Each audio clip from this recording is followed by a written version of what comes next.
This is KGW News at 11. Good evening. Thanks for joining us for KGW News at 11. I'm Christelle Kumwe. Today in downtown Portland, hundreds of people gathered to bring awareness to what they say is a huge women's rights issue in Iran.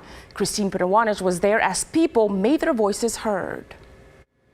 Yeah, the feeling was one of mixed emotions. Attendees were glad to see so many people at Pioneer Courthouse Square in support of the rally demanding women's rights in Iran. But the reason they were there, much more somber. They say the protest in Portland was just one of a number of protests worldwide.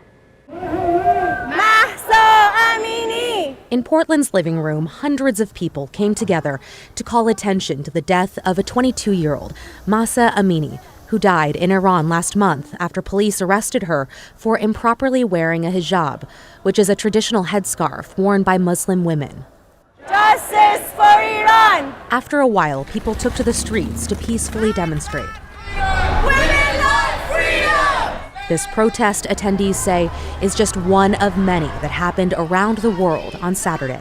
It was just the last straw for everyone across the world. All the Persians are just coming together, asking the world to hear us, support us, and just shed a light on what's been happening in Iran for the decades. Nilu Nikbor says she was outraged when she heard about what happened to Mahsa Amini. I haven't been able to sleep. All the women, I feel like, have been crying over the past 2 weeks. I'm so outraged that in 21st century, you wake up as a 22-year-old with hopes and dreams and going on vacation with your family. You have your mom and dad next to you with you. And then in broad daylight, they pull you inside their van. They take you, brutally beat you up and murder you. And there's nobody that can say anything to them. And just because their hair was showing. She and her friends say women in Iran are not treated as equals. As a woman, you basically have zero rights. This is not how it should be. This is not the freedom. Noor Payami says there have been internet shutdowns, preventing people from posting online about the situation and protests happening in Iran. Right now, it's our turn to be their voice. Their hope that people will use the hashtag Mahsa Amini on social media and put pressure on leaders around the world. I saw a number of signs that said basic rights are women's rights. This wasn't the first protest in Portland in recent weeks, but with this worldwide protest, they hope this showing of support will be what turns the tide and creates change for women in Iran. Christine Pitawanich, KGW News. Northeast Portland residents want answers tonight after more than 50 victims had their car tires slashed. The widespread vandalism happened in the Roseway neighborhood overnight. Police initially responded to a call this morning from someone who had 2 of their tires punctured. Then authorities learned of other damaged cars in the area. They found more than 30 from Northeast 72nd Avenue to Northeast 77th Avenue. Later today, as many as 20 more people found their tires slashed, this time throughout several blocks near Roseway Heights Middle School. So I woke up to my very pleasant neighbor knocking on my door and letting me know that everyone on our block had their tires slashed last night, including my car. No arrests have been made. If you had your tires slashed or know anything about this case, Portland Police wants to hear from you. The truth is, when they all happen in such a short period of time, it compounds. The impact compounds all of us here in the community. I think any of us that live here, that work here, that love Portland, this is unacceptable. This is not the Portland that we want or know. Over the last 24 hours, 4 people have been killed in Portland. 2 were stabbed, the other 2 were shot. We'll bring you details on the victims who were stabbed in just a moment, but first, let's talk about the city's recent shootings. Last night, a victim was shot in the Hazelwood neighborhood. That person has since died in the hospital. Officials say the suspect in that case was arrested and faces multiple charges, including murder and possession of a firearm. Tonight, detectives are investigating yet another shooting. This one happened in the Wilkes neighborhood around 1:30 overnight. Authorities say that person died at the scene. 2 separate stabbings claimed the lives of 2 people in Old Town Friday. The first happened around 11:30 in the morning and the second at 8:30 at night. Portland police arrested both suspects and charged them with murder. Alma McCarty has been filing these cases for us. Within just 9 hours, 2 people were stabbed to death in Old Town in 2 separate cases. Portland police arrested and charged 50-year-old Dorian Cannon for the first murder, which happened before noon around West Burnside and Northwest 3rd Avenue.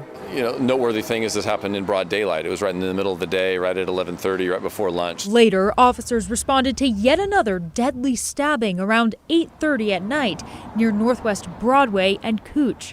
They detained and then arrested the suspect, 20-year-old Khalil Ford. KGW learned both suspects in these murders were also arrested for crimes earlier this week. Cannon, who is homeless and has a history of prior charges, was charged for misdemeanor disorderly conduct. Ford, who has no felony record, was arrested for 4th-degree assault, also a misdemeanor charge. Court documents show PPB responded to that call on September 28th.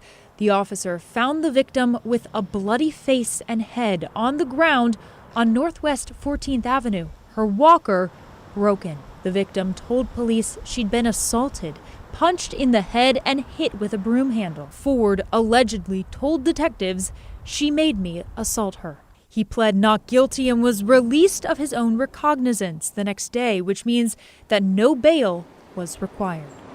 Following the deadly stabbings, the Old Town community is grappling with this latest bout of violence. I think the statistics show, right, that the Old Town community has changed. This didn't used to be a part of our daily or weekly experience. Scott Kerman, executive director of Blanchet House, said news of these attacks is especially difficult for those they serve daily. We know that being unhoused is in and of itself traumatizing.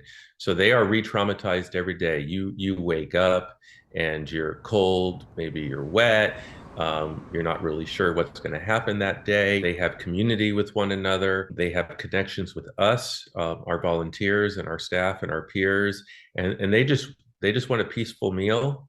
And they just want to live their life without fear of being attacked. Alma McCarty, KGW News. As a powerful Category 4 hurricane, Ian wreaked havoc in Florida. 150-mile-per-hour winds and historic storm surges have taken lives and left tens of thousands of people homeless. Now, Ian has been downgraded to a post-tropical cyclone, and recovery efforts are on the way. People from all over the country, including some from our region, are going to Florida to help. Our volunteers are definitely busy. Red Cross has over 700 volunteers there right now responding, nearly 40 just from the Cascades region. Early estimates predict recovery will cost more than $100 billion. For information on how you can help, visit kgw.com. Now, Joel Ranieri is joining us, and as we mentioned, Ian has been downgraded. Yeah, exactly right. And we are still seeing some showers through parts of, the East Coast, kind of near the D.C. area and into parts of New York City. But here locally, we are looking at some very dry conditions, and we saw a very warm start to the month of October as well. We should be looking at highs right around the low 70s. Yeah, we topped out in the mid to the upper 80s in many locations. And this drought monitor looks a little different compared to just a couple of months ago. A couple of months ago, we were, enjoying a lot of rain going back into the spring. Of course, all that rain just shut off once we headed into summer. So far, we've seen just about under a half of an inch of rain since the early part of July. And speaking more on our warm conditions that we've been seeing, you can kind of see where it's really bad in terms of the drought conditions throughout parts of Burns and throughout the high desert over in Central Oregon. Now, over a 3-month period from basically July until the end of last month, we saw a record stretch of warm conditions. We averaged basically temperatures in the low 70s during that 3-month period. And heading into the next couple of days, we're going to be adding to that streak as temperatures stay well above normal. Right now, we're looking at temperatures in the low 60s throughout much of the metro area. Portland, 67 degrees. It's warmer on the west side compared to the east side of the state, and we're going to be seeing more warmer temperatures heading into tomorrow. Look at these readings: 84 in Hillsborough, 86 in Portland, and yeah, over in Scappoose, you saw temperatures in the upper 80s as well. Along the coast, it was a low 80s. Now, if this was late July, early part of August, I'd say, hey, this is just summer. No, this is fall. We should be seeing temperatures about 15 degrees cooler from what we saw. And heading into tomorrow, it's going to be another round of some warm conditions. I'll talk more about that in just a few minutes. We'll be right back.